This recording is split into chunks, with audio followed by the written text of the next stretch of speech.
नमस्कार दोस्तों। स्वागत है आप सभी का हमारे चैनल भक्ति ज्ञान में।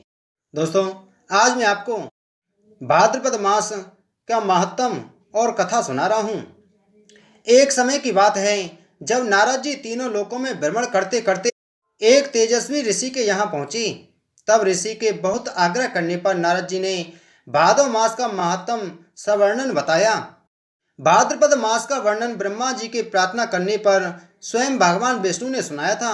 इसलिए इसे उत्तम, मध्यम अथवा अधम किसी भी प्रकार का मनुष्य क्यों ना हो, इस विशेष भाद्रपद मास में व्रत कर इसका महत्तम सुनने मात्र से अति पवित्र होकर बैकुंठ में निवास करता है। यह एक प्राचीन काल की बात है। एक दंपति संबल और सुमति को दुर्भाग्यवश कोई संतान नहीं थी।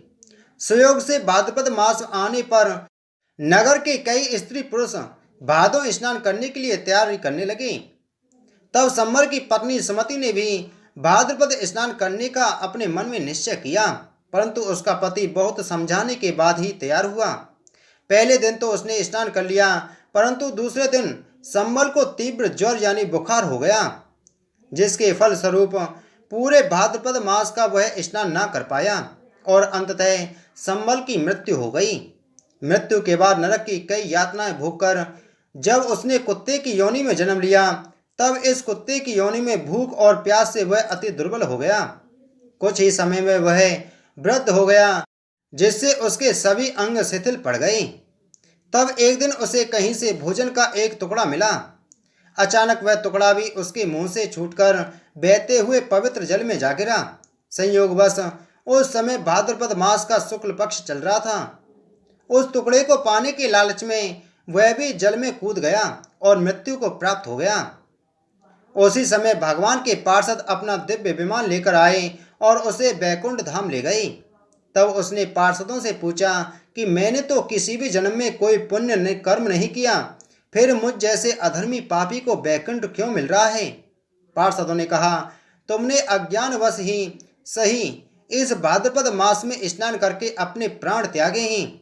इस पुण्य के प्रताप से तुम्हें बैकुंठ धाम की प्राप्ति हुई है। तब नारद जी बोले, जब अज्ञानतावश ही स्नान करने का फल उसे इस प्रकार प्राप्त हुआ, तब भाद्रपद मास में श्रद्धा से स्नान तथा दान आदि किया जाए तो कितना अधिक पुण्य फल प्राप्त हो सकता है। हिंदू धर्म की परंपराओं में इस माह में जहाँ कृष्ण पक्ष की अष्टमी को कर्म का संदेश देने वाले भगवान श्री कृष्ण का जन्मोत्सव मनाया जाता है और शुक्ल पक्ष की चतुर्थी को प्रथम पूज्य देवता श्री गणेश का जन्मोत्सव मनाया जाता है।